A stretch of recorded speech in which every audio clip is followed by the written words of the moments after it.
Hey, how's it going everyone? This is DCSG 81 and today I'm going to review this s.h.figuarts Nebula from the Avengers Infinity War.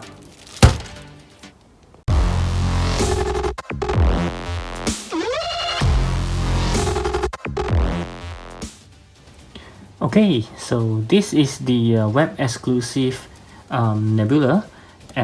Let's take a quick look on the box. So it's a very compact box, which I always preferred because it will actually save me a lot on the shipping itself.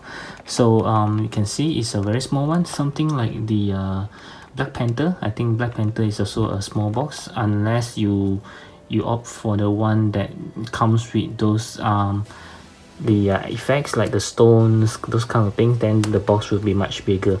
But if you just want the figure, it will be something like this one. So we can see the usual design of the box. We have the Nebula over here, which I believe this is actually from the movie itself, not from the figure. We have the Tamashii Nation quality stickers here. There's nothing much at the side. Below, nope. You can see a post there. Okay. And we also can see another post of Nebula over here. Okay, nothing much on top.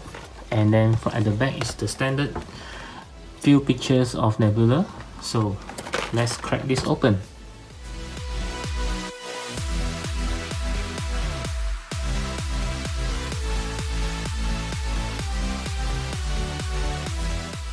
Okay, so this is Nebula right out of the box. Let's take a closer look.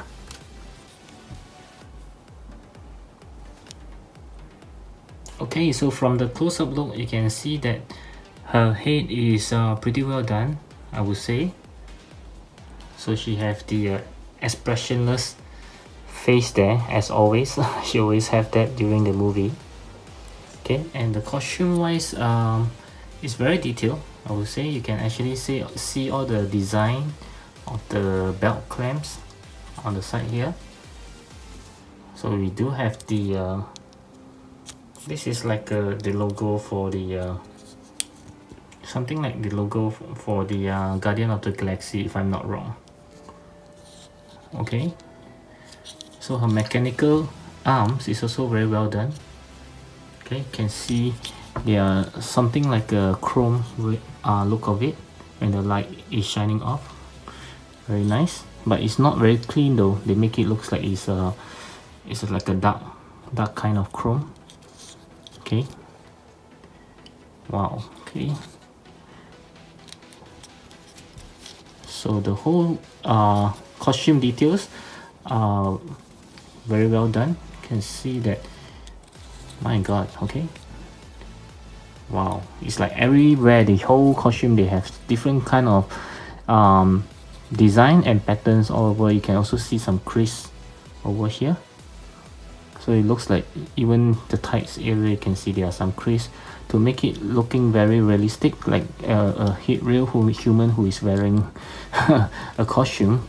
Because when a real human wear a costume, it will never be just clean. There will be some crease here and there. So they are actually doing that pretty well. And there's some belt here on the tights. Okay. Wow. Okay, looking very good. Okay, so let's take a look at the articulations. Okay, so as always, the articulation will start with the head. So you can already expect that the head will be having a free movement since there is no obstruction of any kind. Okay, but looking down, she can look pretty much a lot. Looking up as well, well, not very much. Okay, then she have a butterfly joint, which works pretty well. Okay, and again, there's no arm swivel. I'm not sure why the s.h.figuarts is actually ditching all the arm swivels on most of their figures, like the recent Spider-Man. That's a pretty big disappointment. I know they want to improve the overall look, but they shouldn't be ditching the arm swivel. Okay, so and we have a, this is like a I think it's a double joint elbow. Yep, but it cannot bend much. This is the most that she can bend, like slightly more than 90 degrees. Okay, as always, there's two articulations, so you can actually pretty much twist her waist, and also the torso can be bent pretty much backwards with no holes exposed, which is very good. And she can't bend much, surprisingly. Yeah, this is the most she can bend forward, and again there's no hole exposed, so it's again it's very good. Okay, so this piece here is soft. Okay, and then you can actually do a perfect split for her. Yeah, this is like a perfect split. There's a tight swivel. Okay, and as you see just now, there's a bend down mechanism as well. For more articulations, she can kick pretty much higher, more than 90 degrees, and she can kick back pretty much a lot as well. Okay, and then she also have a double joint knee. Yep, which can bend a lot better than the arms. And she have a ball joint, like a swivel on the legs, and also a toe hinge. Okay, yep, so pretty much standard, as I would say, just that the missing of the arm swivel is not good. So now let's take a look at the accessories. Okay, so for the accessories, she pretty much come with just a little bit of accessory. So let's go through the hand first. She have 4 sets of hands. So firstly is this closed fist hand that's on the figure already, and then she have a pair of relaxed hand, which looks pretty neat, especially the ones for the mechanical arms. And then she have a pair of hands to hold the baton. Okay, and then she have a pair of hands to hold the blaster. Okay, so this is the baton, looking pretty well done. Yeah, there are some details over the handle there, pretty cool. And this is the blaster, which again looks very well done. You can see that the painting, although it's just a simple paint, black and silver, but it looks very good. Okay, and lastly, of course, the alternate head, which is her looking to the left. Okay, so now let's compare with the two heads. This one is more likely looking straight, looking very good. Okay, it's very well done. I actually love it more than I thought. Wow. Okay, so that's all for the accessories. Now let's move on. Okay, so before we go to the next session, if you remember just now at the articulations session, I actually try to move the neck up and down, looking up and down, but it doesn't really budge much. This is the reason why. So this is something new for me. I have never seen they do something like this before.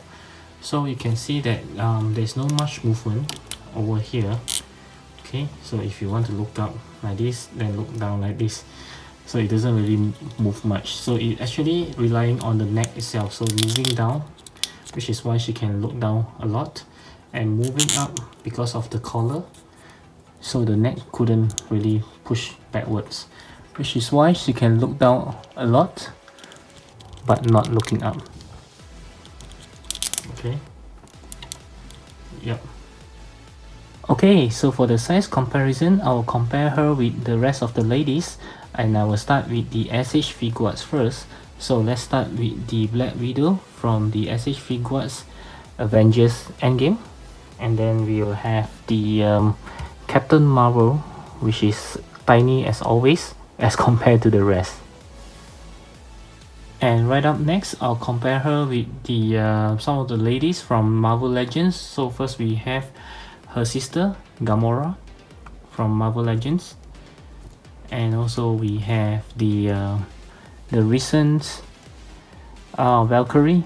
It's also from Marvel Legends, and these two are pretty hard to get them to stand. Yep, so you can see the size actually scale pretty well.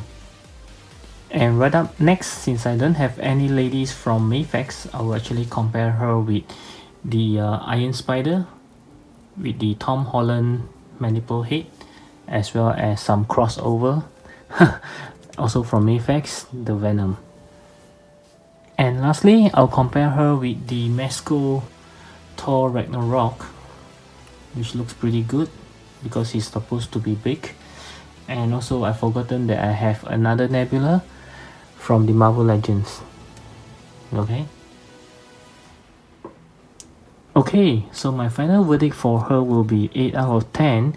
And don't get me wrong, the reason why I'm giving her 8 out of 10 is not because this is a bad figure. This is actually a very simple figure. And yep, so what I would say is nothing much. So it's a simple figure with sufficient accessories. I would say they actually give 4 set of hands, which is good enough. Okay, and also comes with the blaster. Oh, by the way, the blaster you can actually put it on the holster. Okay, which is pretty cool. And yep, so the articulation is pretty standard, I would say, nothing special, just that the neck is something new. It's not the best in the market right now, but I would say it's something new. And the only thing that is I would like to complain is that the price, because this is a web exclusive. I think she doesn't really deserve the web exclusive title. It's just a very simple figure, and Bandai just want to make it a expensive one, and then they label her as the web exclusive. Yeah, so that's all I can say about her. So other than that, just a simple figure. I think if you ask me whether do I recommend it, yes and no, because yes as in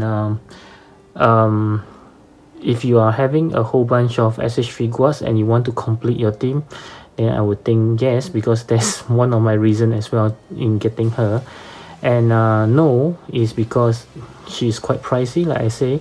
So if you have the Marvel Legends one, I think that one would actually suffice to be added to your collection instead of her. Yep.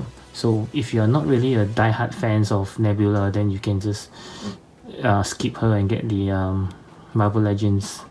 Yep, because this is a pricey one. Okay, but for me, I just want to complete the female warriors that I have. I'm still missing the 4 of them, the Mantis, Rescue, Shuri, as well as the Okoyo, is it? Okoya or something like that. Yeah, it's still missing 4 of them. Okay, other than that, yep, this is my simple review. I hope you liked it. If you like it, give me a thumbs up, and of course, as always, I would love to hear from you. Leave me a comment if you have anything else to ask, and of course, subscribe to my channel if you like my content so far. Until then, I'll see you in my next video. Bye.